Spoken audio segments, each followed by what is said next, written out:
Good afternoon. Today's strategy is Cultural Wheels.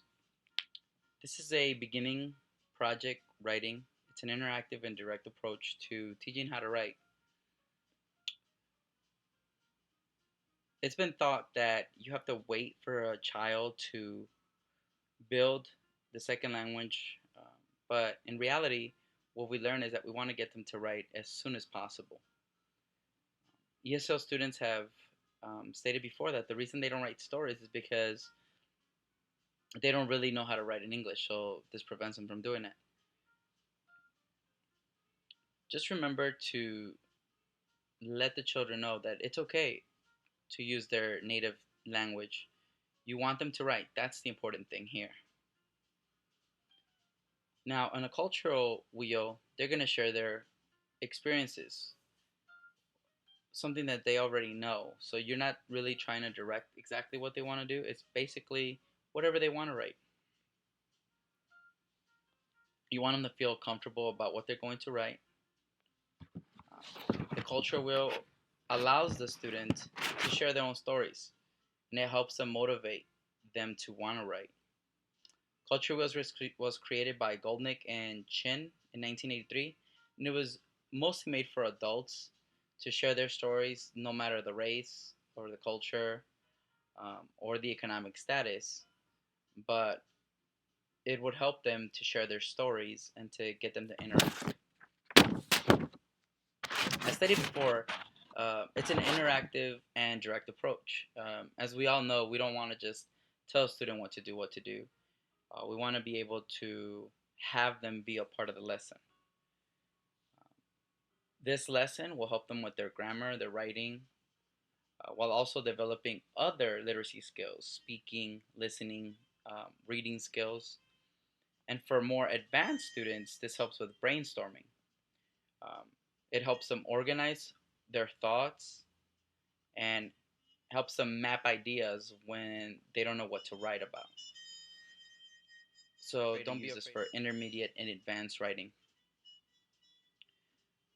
Finally, it allows for interactive with fellow students. Helps them create a group or a setting where they can rely on each other when they're having problems.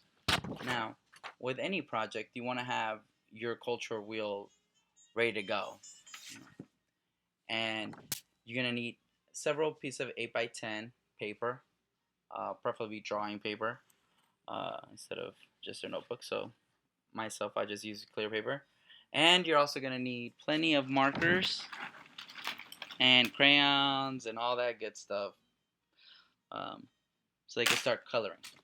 Now, this is my cultural wheel, and I would show up to class with it done. The first thing we would have them do is we'd have them draw. Think about things that you like, things about your culture, your pets, your family, things you like to do, places you've been. So first you have them all just pick up crayons, colors, get in small groups, 3 to 4, depending on the class size, and they get to draw whatever they want. Um, Now my culture wheel is done, but don't be afraid to obviously get another piece of paper and say, okay, first we're gonna draw a circle. Then we're gonna draw lines because remember, you might have someone who's a beginner and they don't know what's going on. So yes, it's nice to have it, but go up there, draw your circle on the board, draw the lines and your little pie, like a pie chart with at least 6 places to put their things. So they draw it. After they draw their pictures, you have them share so they can all kind of interact about what they just drew or made. Um, After they've done that, you want to have them write something about it. And once again, it could be in their native tongue. So for like mine, the top one here, I said, I enjoy lifting weights because it helps me relax. For Mexico, I said it in my native tongue, once again, make them feel comfortable. Yo me vine de México a los 5 años. Or you could do a little Spanglish, as I did right here with the enchiladas, and I said my favorite dish to eat is enchiladas verdes, green enchiladas. Once they do that, and you have them write a little sentence, and then for that more advanced, maybe a paragraph, couple lines. You can remind them that if they don't know how to spell something, ask a peer. You want them to interact. You want them to build that trust and to be able to count on other people, not just yourself. So you have them do that. Once they're done writing all those, you have them present their masterpiece. You have them walk around their other groups and compare their cultural wheels with other students, so they can see what they have in common.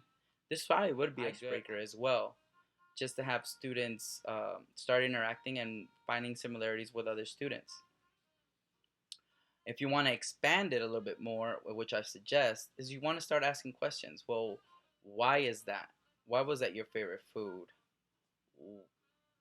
Who else's picture did you like and why? That way you know that they're listening to what other people are saying, drawing, writing.